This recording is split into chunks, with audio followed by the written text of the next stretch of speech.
घटस्फोटाचा वाद आणि त्यानंतर गंभीर आरोपांचा वर्षाव. Section 376, section 377, section 498A. पण पुरावे नाहीत. शेवटी न्यायालय म्हणाले, कायद्याचा गैरवापर थांबवा.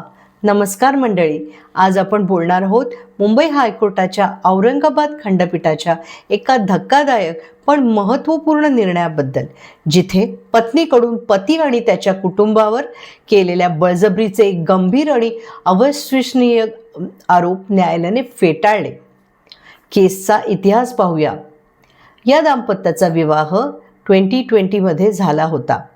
लग्नानंतर काही काळात नात्यात तणाव, भांडण, वेगळं राहणं आणि मुलांवरील प्रवेशाचा वाद वाढला.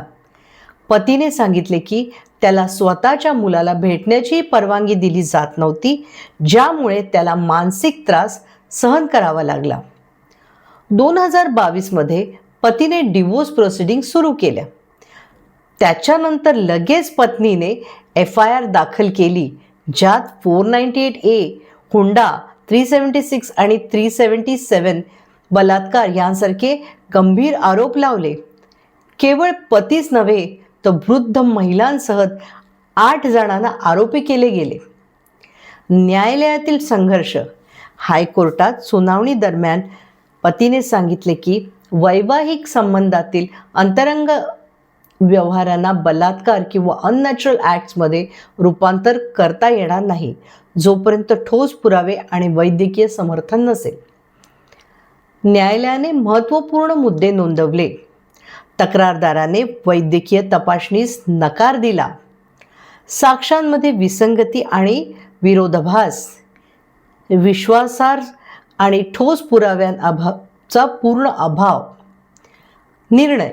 सर्व बाजू ऐकल्यानंतर हायकोर्टाने पत्नीचा अपील कायमस्वरूपी फेटाळला आणि आरोपी कुटुंबीला मोठा दिलासा दिला.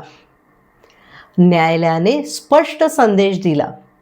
376 आणि 377 यासारखे न जामीनपात्र गंभीर गुन्हे वैवाहिक मतभेदांमध्ये शस्त्र म्हणून वापरू नका. कायद्याचा गैरवापर केल्यास खऱ्या पीडितांना न्याय मिळणार नाही. कायद्याचं उद्देश संरक्षण करण्याचं असतं, बदला नाही. आणि ज्यात न्यायालयात आता गैरवापराविरुद्ध कठोर भूमिका आहे. अशा ट्रेंडिंग आणि अपडेटेड पुरुष हक्क, महिला हक्क आणि वास्तविक केस स्टडीसाठी फॉलो, लाईक आणि सबस्क्राईब करा आमच्या YouTube आणि Instagram चॅनलला. तुमचा कायदा, तुमचे हक्क, सरळ सोप्या भाषेत. नमस्कार.